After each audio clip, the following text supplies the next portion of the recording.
oras gihatod kaninyo sa EXL Magkabuhay. Buhay at makulay ang buhay sa EXL Magkabuhay.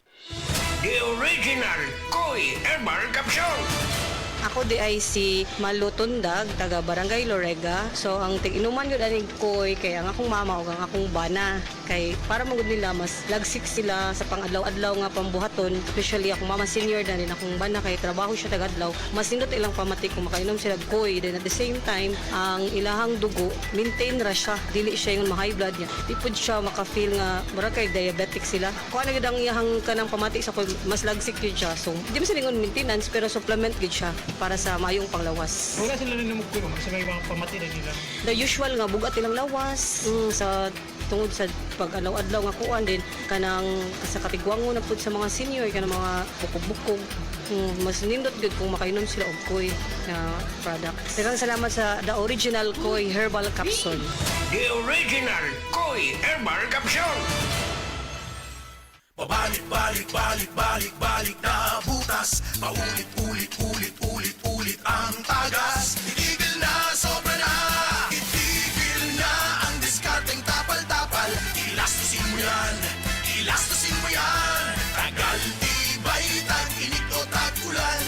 Tibay na tumatagal. Yan ang Pioneer Elastosil. Tagal, tibay, tag-init o tag-ulan. Ilastosil mo yan. Biodraw Herbal Capsule. Napamatud-an ang kasaligan sud sa 25 na katuig. Biodraw Herbal Capsule. Aprobado og epektibo sa pagtabang o pagsanta sa mga nagkadaiyang balatian sama sa diabetes, high blood pressure, kidney problems, arthritis ug uban pa. Biodraw Herbal Capsule. Mapalit sa Majesty Pharmacy, Diding's Pharmacy, GV Butika, Altoras Pharmacy Bohol, Kalos Marketing Ormoc City, Roseville Drug Batulite, Lourdes Pharmacy Usami City ug sa mga nag-unang butika. Biodraw Herbal Capsule.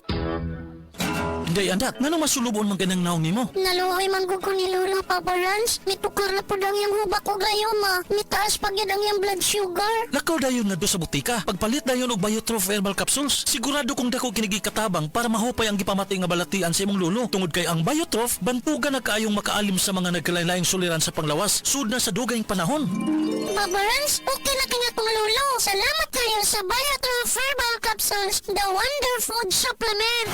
Biotrof Herbal Capsules, mapalit sa mga butika nga naa sa inyong dapit. Kining nga oras, hatod ka nato sa Biotrof Herbal Capsules. The Wonder Food Supplement. Pag ayo'y nabasagan, madaling remedyohan. Pagkatapos dikitan, Parang bago na naman. Pioneer Epoxy, pandikit ng kristal, kahoy at bakal, pang-repair ng radiator, Tambucho, refrigerator, martilyo, kutsilyo, gripo, araro, gero, aparador. pampatibay ng bangka, kisame, etc. Pioneer Epoxy, paborito ng bayan.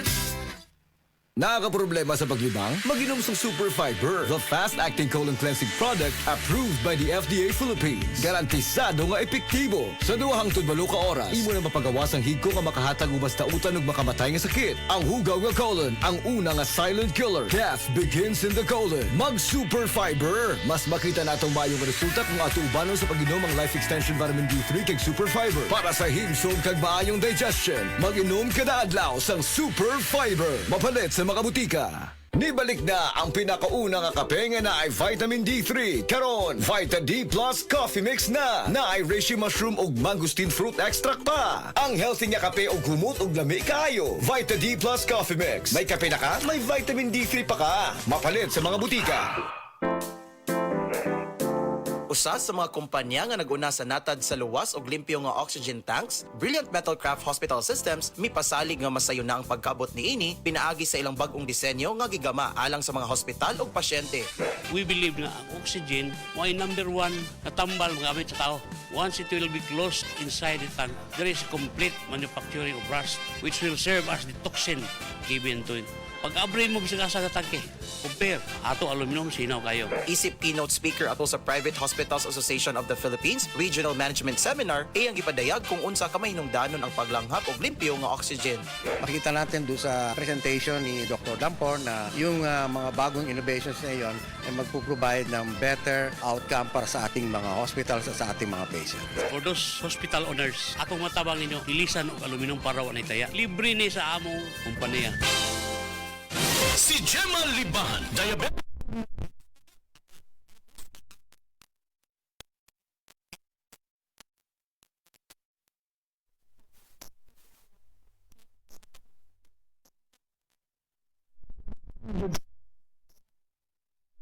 Karon gani, murang 43 na lang siya. Jima Libahan, taga Jensan.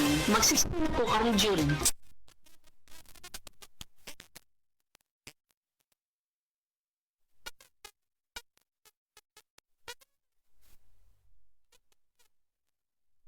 Ilhan nga lamian kaayong tablia, ang Don Pepe tablia.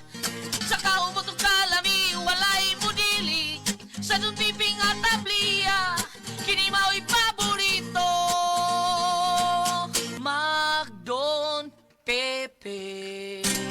Don Pepe tablia, sarap ni bay. Kung makatilaw ka, magpangita ka. Sa mga workaholic, epektibo ang atong Paragis Bila-Bila Herbal Coffee. Sama na lang ni Roland De La Cruz, nga taga Mati, Davao. Roland de la Cruz, sa Purok Isla, Barangay Central, Purok President. Anong ganahan man kay ka sa kape? Sa Bila-Bila Coffee, laskig ang imong lawas o mayo ang imong lihok. Basta laskig niya kondisyon, makalihok kag may sa trabaho. Kung di ka kainom, magluya na ka? Murag luya-luya, lahi ra gyud. Tungod kay nindot gyud ang Bila-Bila Coffee. Kini ginamat sa GFMQ Marketing kay sa Paragis Bila-Bila. Dili na ka mag-agwanta pa.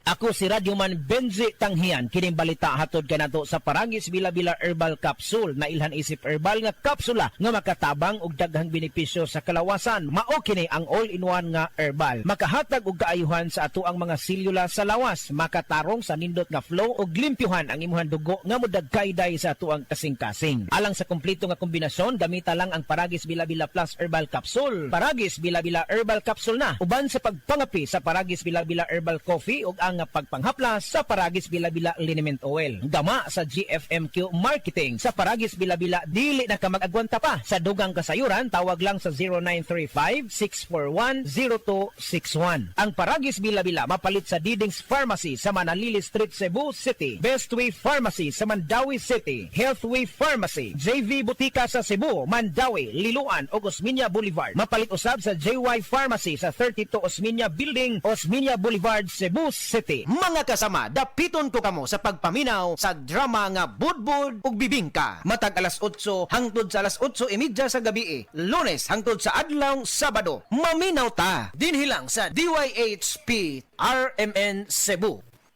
That portion was brought to you by Summit Natural Drinking Water. Rise to the summit.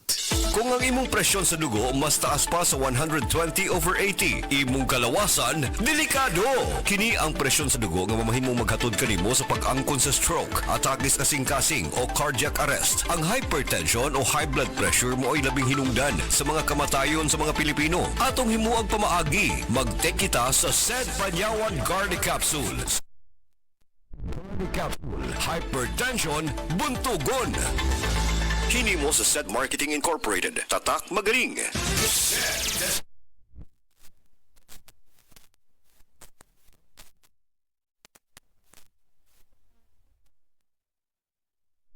Pidlin min kay maayo dagi panghapla sa mga arthritis, rheuma, kay ako nabanggaan jud kong diro sa akong tuhod, maori jud na kaayo sa akong sakit sa tuhod, hubag kayo akong tuhod, maori jud na kaayo. Pidila Bernaldez, taga Madapo, Davao City, mag 76. Pagbasa sa ikasyam na kabanata ng Aklat ni Juan, pinagaling ni Jesus ang isang bulag, talata 1 hanggang 41. Sa paglalakad ni Jesus, nakita niya ang isang lalaking ipinanganak na bulag. Tinanong siya ng kanyang mga alagad, "Guro, sino po ang nagkasala at ipinanganak na bulag ang lalaking ito? Siya ba o ang kanyang mga magulang?" Sumagot si Jesus, "Ipinanganak siyang bulag hindi dahil sa nagkasala siya o ang kanyang mga magulang, kundi upang mahayag ang kapangyarihan ng Diyos sa pamamagitan niya. Kailangan gawin natin ang mga pinapagawa ng nagsugo sa akin habang maaga pa. Malapit na ang gabi at wala nang makakagawa pagsapit niyon." Habang ako'y nasa sanlibutan, ako ang ilaw ng sanlibutan. Pagkasabi nito, dumura si Jesus sa lupa at gumawa ng putik. Pagkatapos ipinahid niya ito sa mata ng bulag. Sinabi ni Jesus sa bulag, pumunta ka sa deposito ng tubig sa silo at maghilamos ka roon. Ang kahulugan ng salitang silo ay sinugo. Ganun nga ang ginawa ng bulag at nang magbalik siya ay nakakakita na. Nagsalita ang mga kapitbahay niya at ang mga nakakita sa kanya nung siya'y namamalimos pa. Hindi ba yan ang pulubing bulag? Sumagot ang ilan. Yan nga, sabi naman ng iba. Hindi, kamukha lang. Kaya't nagsalita pa ang dating bulag. Ako nga po yun. Paano ka nakakita? Tanong nila. Sumagot siya. Ang lalaking tinatawag na Jesus ay gumawa ng putik at ipinahid yon sa aking mga mata. Pagkatapos sinabi niya sa akin, pumunta ka sa silo at maghilamos. Pumunta nga ako doon at naghilamos at nakakita na ako. Nasaan siya? Tanong nila sa kanya. Hindi ko alam, sagot niya. Dinala ng mga tao sa mga pariseyo ang dating bulag dahil araw ng pamamahinga ng gumawa sa Jesus ng putik at nang pinagaling niya ang bulag. Tinanong din siya ng mga pariseyo kung paano siya nakakita kaya sinabi niya sa kanila, pinahiran niya ako ng putik sa aking mga mata. Ako'y pinaghilamos at ngayon nakakakita na ako. Ang sabi ng ilang pariseyo, di maaaring mula sa Diyos ang taong yon sapagkat hindi niya ipinapangili ng araw ng pamamahinga. Ngunit sinabi naman ng iba, paano makakagawa ng ganitong mga himala ang isang makasalanan? At hindi sila magkaisa. Kaya tinanong nilang muli ang dating bulag, at ikaw, ano naman ang masasabi mo tungkol sa kanya? Dahil pinagaling niya ang iyong mga mata. Isa siyang propeta, sagot niya. Ayaw maniwala ng mga Hudyo na siya'y talagang dating bulag kaya't ipinatawag nila ang kanyang mga magulang. Anak nga ba ninyo ito? Talaga bang siya ipinanganak na bulag? Bakit nakakakita na siya ngayon? Tanong nila. Sumagot ang kanyang mga magulang. Anak nga namin siya at siya ipinanganak ng bulag. Ngunit hindi po namin alam kung bakit nakakakita na siya ngayon o kung sino ang nagpagaling sa kanya. Siya na po ang tanungin niyo. May sapat na gulang siya at nakakapagsalita na para sa kanyang sarili. Ganun nga ang sinabi ng kanyang mga magulang dahil takot sila sa mga Hudyo. Alam nilang pinagkakaisa ng mga Hudyo na itiwalag sa sinagoga ang sino mang magpahayag na si Jesus ang Kristo. Ito ang dahilan kung bakit sinabi ng kanyang mga magulang siya'y nasa tamang gulang na. Siya ang tanungin niyo. Muli nilang ipinatawag ang dating bulag at sinabi sa kanya, sa pangalan ng Diyos, magsabi ka ng totoo. Alam namin ang taong yon ay makasalanan. Sumagot siya, hindi ko po alam kung siya'y masamang tao o hindi. Isang bagay po ang alam ko. Ako'y dating bulag, subalit ngayon ay nakakakita na. Anong ginawa niya sa'yo? Paano niyang pinagaling ang inyong mga mata? Tanong nila. Sumagot siya, sinabi ko na po sa inyo at ayaw naman ninyo akong paniwalaan. Bakit gusto ninyong marinig muli? Nais ba ninyong maging alagad din niya? At siya'y kanilang minura. Ikaw ay alagad niya, ngunit kami mga alagad ni Moises. Nalalaman naming nagsalita ang Diyos kay Moises, ngunit ang taong yon, hindi namin alam kung saan siya nanggaling. Sumagot ang lalaki. Yan nga po ang nakakapagtaka. Hindi niyo alam kung saan siya nanggaling. Gayon pa man, pinagaling niya ang aking mga mata. Alam nating hindi pinapakinggan ng Diyos ang mga makasalanan. Ngunit pinapakinggan niya ang mga tunay na sumasamba sa Kanya at sumusunod sa Kanyang kalooban. Noon pa man ay walang makapagpagaling ng mata ng taong ipinanganak na bulag. Wala pong magagawa ang taong yon kung siya hindi mula sa Diyos. Sumagot sila. Ipinanganak ang makasalanan at ngayon nais mo pa kaming turuan? At siya'y kanilang itiniwalag. Nabalitaan ni Jesus na ang lalaking pinagaling niya itiniwalag ng mga pariseyo. Kaya na matagpuan niya ito, ay kanyang tinanong, sumasampalataya ka ba sa anak ng tao? Sumagot ang lalaki, sino po ba siya, Ginoo? Sabihin niyo po sa akin upang ako'y manalig sa kanya. Siya'y nakita mo na. Siya ang kausap mo ngayon, wika ni Jesus. Sumasampalataya po ako, Panginoon, ang sabi ng lalaki. At sinamba niya si Jesus. Sinabi pa ni Jesus, naparito ako sa mundong ito upang humatol at nang sa gayoy makakita ang mga bulag at mabulag naman ang mga nakakakita. Narinig ito ng ilang pariseyong naroon at sila'y kanilang tinanong, ibig mo bang sabihin mga bulag kami? Sumagot si Jesus, kung kayo nga'y bulag, wala sana kayong kasalanan. Ngunit dahil sinasabi niyong nakakakita kayo, ang kasalanan ay nananatili sa inyo. Ito ang salita ng Diyos. Hi, I'm Dr. Michael Smith, a medical doctor and senior health scientist of Life Extension Foundation USA. I recommend Life Extension Vitamin D3 for everybody. This is the most practical and wise way to protect our health from diseases like cancer, heart disease, diabetes, and a lot of other health conditions. Kalami magkape, pero dapat good ang kape nimo healthy. Parehasan ning Vita D Plus Coffee Mix. Nibalik na ang imong paborito nga pinakauna nga kape nga na ay vitamin D3, reishi mushroom ug mangosteen fruit extract. Aromatic na ug lami pa. Pwede jud di siya sa mga naay diabetes. Vita D Plus Coffee Mix. May kape na ka, na ay vitamin D3 pa ka.